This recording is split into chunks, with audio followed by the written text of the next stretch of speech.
여러분, 감당할 수 없는 빚 때문에 정말 힘들 때 과연 방법이 없을까 고민해 보신 적 있으신가요? 오늘은요, 진짜 3억 원이 넘는 빚을 진 한 분의 실제 개인회생 사례를 가지고 왔어요. 이분이 어떻게 그 절망적인 상황에서 빠져나왔는지 그 과정을 아주 샅샅이 한번 뜯어보겠습니다. 자, 이 모든 이야기의 출발점, 바로 이 숫자입니다.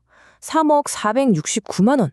와, 이게 이분이 짊어져야 했던 전체 빚이에요. 진짜 액수만 들어도 숨이 턱 막히죠? 근데 진짜 막막한 건 따로 있어요. 이분의 한 달 월급이 270만 원 정도라는 거예요. 아니, 월 270 벌어서 3억을 어떻게 갚아요? 그쵸?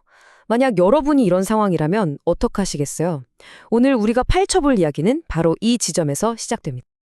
자, 그럼 도대체 어떻게 된 일인지 한번 제대로 들여다보죠. 이 재정위기가 왜 시작됐는지 그 속사정을 한번 해부해 보겠습니다.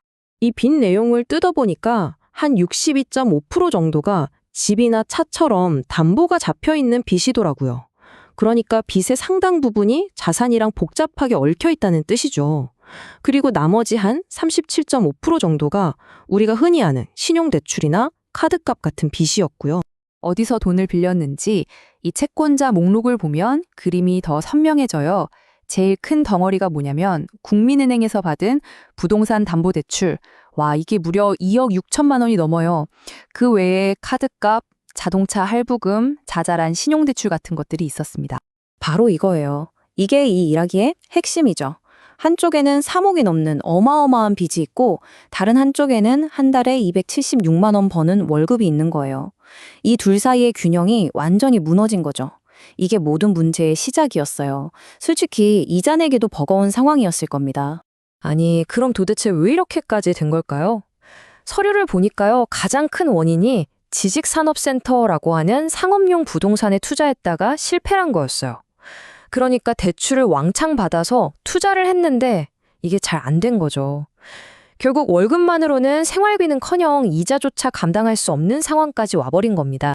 자, 이렇게 절망적인 상황에 과연 어떤 처방이 내려졌을까요?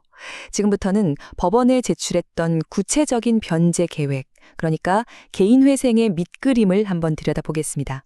자, 이 계획의 첫 번째 핵심 숫자, 바로 한 달에 갚아야 할 돈, 월 변제금입니다.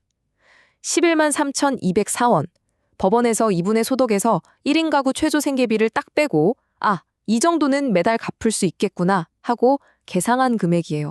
그리고 이걸 얼마 동안 갚느냐? 바로 36개월, 딱 3년입니다. 3년 동안은 정말 매달 꾸준히 이 돈을 갚아 나가야 하는 거죠. 일종의 약속 같은 거예요. 그렇게 3년 동안 갚는 돈을 전부 다 합치면 총 4,075만 원 정도가 됩니다. 매달 113만 원씩 36번, 딱 그렇게 갚는 거죠. 자, 이 그래프 한번 보세요. 차이가 확 느껴지시죠? 원래 갚아야 했던 빚은 저렇게 높은 3억 원짜리 막대인데 앞으로 실제로 갚을 돈은 4천만 원짜리 막대잖아요. 바로 이 엄청난 차이, 이게 바로 개인회생제도의 핵심이라고 할 수 있습니다. 그러니까 결론은 이거예요.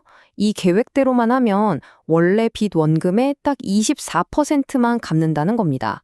3년 동안 성실하게 돈을 갚는다는 조건하에 나머지 원금 76%랑 그동안 붙었던 이자는 전부 탕감, 그러니까 싹 없애주는 거죠. 물론 좋아, 24%만 갚아 하고 그냥 바로 통과시켜주는 건 절대 아니에요. 정말 미로처럼 복잡하고 엄청 깐깐한 법적 절차를 다 통과해야만 합니다. 자, 그 과정을 한번 같이 따라가 볼까요? 시간 순서대로 한번 볼게요. 2025년 3월에 법원에 서류를 딱 냈고요. 만약 모든 게 계획대로 잘 풀린다면 같은 해 6월부터 첫 번째 돈을 내기 시작해서 딱 3년 뒤인 2028년 5월에 마지막 돈을 내면서 이 모든 과정이 끝나게 되는 스케줄입니다. 이 3년이란 시간이 그냥 흘러가는 게 아니고요. 여러 단계를 거쳐야 해요. 일단 서류를 내면 채권자들이 돈 갚아라 하고 독촉하는 걸 막아주는 금지 명령이란 게 나와요. 그 다음에 법원에서 오케이, 이제 정식으로 절차 시작하는 개시 결정을 내려주고요. 채권자들도 한번 모여서 얘기를 듣고 최종적으로 이 계획이 승인되면 그때부터 진짜 36개월간의 긴 여정이 시작되는 겁니다. 와, 근데 이 과정에서 준비해야 할 서류가 정말 장난이 아니에요. 내가 왜 빚을 지게 됐는지 구구절절 써야 하는 진술서는 기본이고요. 내가 가진 재산 목록, 빚 목록, 월급 명세서, 심지어 월세 계약서까지 말 그대로 내 모든 경제 상황을 아주 투명하게 다 까발려야 합니다. 자, 이렇게 힘든 과정을 다 거치고 나면 대체 뭘 얻게 되는 걸까요? 그리고 이게 과연 채권자들 입장에서 공정한 일인지 그 법적인 원칙을 마지막으로 한번 짚어보죠. 개인의 생에는요, 아주 중요한 대원칙이 하나 있어요. 바로 청산가치 보장의 원칙이라는 건데요.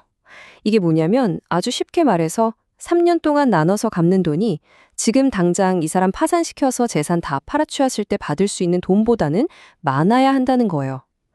채권자들도 너무 손해보면 안 되니까 최소한의 안전장치를 걸어둔 거죠. 그럼 이 원칙을 이 사건에 한번 적용해 볼까요? 이분이 3년 동안 갚기로 한 돈이 약 4,075만 원이잖아요. 그런데 만약 지금 당장 파산해서 재산을 다 처분하면 채권자들 손에 떨어지는 돈은 고작 770만 원밖에 안 되는 거예요. 어때요? 숫자로 보니까 확실하죠? 채권자들 입장에서도 그냥 파산시키는 것보다 이분이 회생하는 게 훨씬 더 이득인 상황인 거죠. 이 모든 조건을 다 만족시키고 36개월 동안 약속을 잘 지켜서 돈을 다 갚고 나면 드디어 마지막 결과가 주어집니다. 바로 남은 빚 약 2억 6천만 원. 그리고 그동안 쌓였던 모든 이자가 법적으로 완전히 깨끗하게 사라지는 겁니다. 이걸 바로 면책이라고 불러요. 3년, 결국 짧지 않은 시간이죠. 이 시간 동안 자기 소득의 상당 부분을 빚 갚는 데 쏟아붓는다는 약속.